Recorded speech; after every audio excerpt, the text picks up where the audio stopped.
Well, we're seeing reports now that the Trump administration has discussed internally perhaps doing a nuclear weapons test to, I guess, intimidate Russia and China. Now, nuclear weapons tests are something that have not gone on in my lifetime. That was a Cold War thing, where you had the first world and the second world, going head to head and trying to prove who had the bigger bomb, to intimidate the other into realizing that, hey, you don't start a fight with us because we'll end it.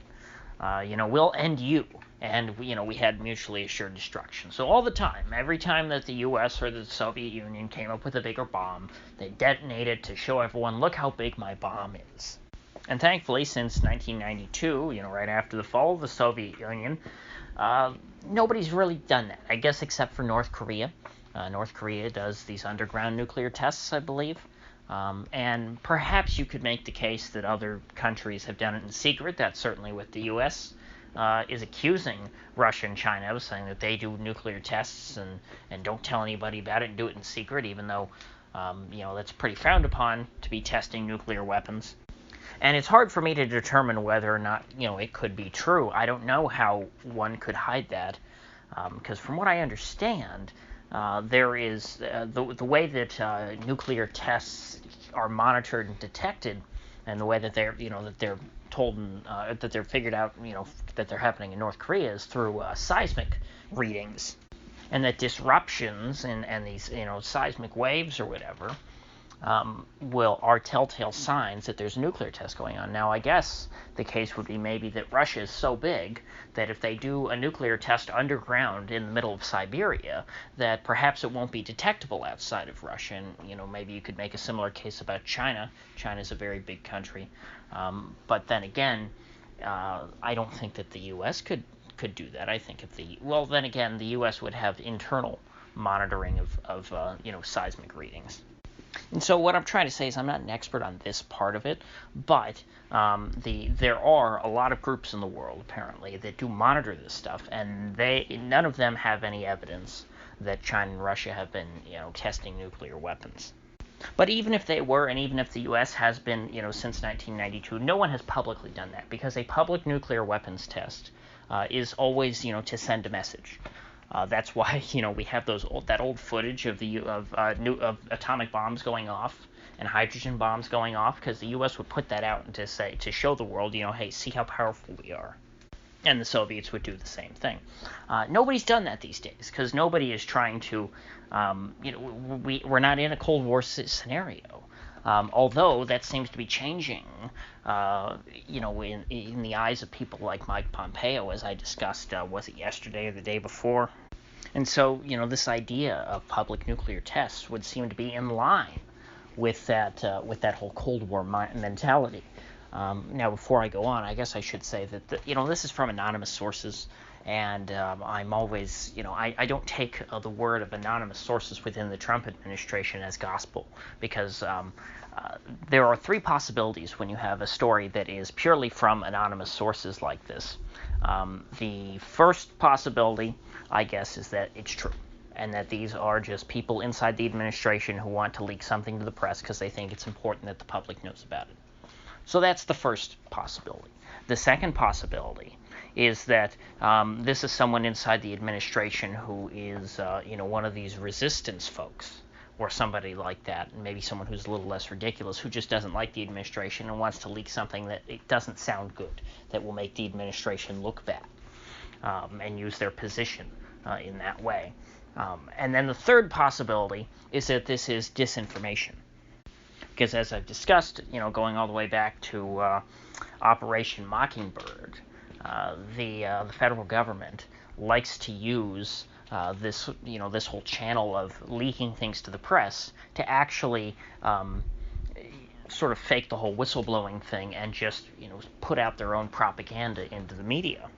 And so maybe the U.S. has no intention of conducting any nuclear tests, but they want the Chinese and the Russians to think that they are. So they leak this story, which makes the U.S. sound like they're taking pretty drastic measures. It makes them sound serious about what they're doing, and maybe that's supposed to, send a signal to Russia and China. The fact that these things are even getting floated about, because of course nuclear weapons are no laughing matter. They can destroy us all in a matter of hours. The world could be over tomorrow, and folks, who are my age and certainly younger, didn't grow up with that fear. We didn't grow up in the Cold War with these two superpowers constantly at each other's throats. And more important than being superpowers, meaning you're essentially head of a bipolar, heads of opposing bipolar world orders. The important thing there was that they were both nuclear powers, because they weren't just going to send hordes of millions of armed men at each other with tanks and artillery, and destroy the battlefield wherever they were fighting. They could destroy the entire planet. And I would have thought that since the end of that Cold War, there would have been this understanding that states that are nuclear powers can't allow their relations to degenerate to such a degree that there could ever be a threat, or even the consideration that nuclear weapons could be used again between states like this. Nevertheless, relations are deteriorating between the U.S. and China. And something else that I should point out is that thankfully, although I don't know if it would make that big of a difference if anything actually, if things actually ever kicked off, but China, from what I understand, does not have a nuclear weapons stockpile, anything like Russia and the U.S. Russia and the U.S., because they were the two principals during the Cold War, they have massive stockpiles. China, apparently has a few, as a nuclear deterrent. Kind of in the same way that North Korea has them, although I'm sure on a much larger scale, and mounted to more capable delivery instruments, i.e. Intercontinental ballistic missiles, those types of things. Now on to this idea of trying to intimidate these countries into, because I don't know if I laid this out, but the U.S. is trying to restart negotiations to denuclearize, and they want them to be trilateral. They don't want it just to be the U.S. and Russia, because again, like I said, Russia's not really a threat to anybody. Russia has lots of nukes, but they're not pointing them at Washington or New York or Los Angeles. China, on the other hand, is much more at odds with the U.S. And so the U.S. wants trilateral negotiations because China, hopefully you would think would be easier to disarm since they have less arms to begin with.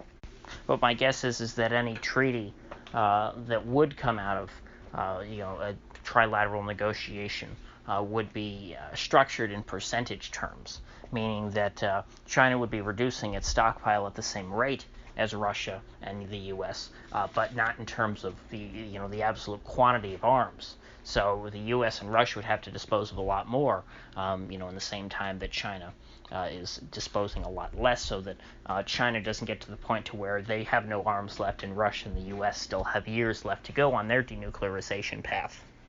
But really, how receptive are they going to be to even negotiate, let alone, cut a deal with the U.S. if they're going to be out there, flaunting their nuclear stockpile with, the first weapons test since 1992? I don't think that this would be an effective strategy, and would give them leverage over the Chinese. I think that would, enrage the Chinese's, very basic nationalistic spirit. The Chinese Communist Party doesn't seem like the types of folks, who run and hide because, somebody puffed their chest out at them. Even if they know that they, might not be as tough, they're not going to, let anybody see that. They're not going to show it. They're not going to acknowledge that. And so I think that this would provoke a backlash from China. It would not provoke greater cooperation, certainly. So all in all, I hope this rumor isn't true, and if it is true, then I hope that the administration shot the idea down pretty quickly, because I don't think that it would be productive in any way. I think that it would make a lot of the China hawks in Washington maybe feel better about themselves, so that they could, puff their chests out and say, America strong, and China weak. But it would not help the situation. So if you gain anything of value out of this video, I'd appreciate you clicking that like button and sharing this video. And if you haven't already, please do subscribe, because I do upload every day and I'd hate to have you miss one. So I'll see you folks back here tomorrow.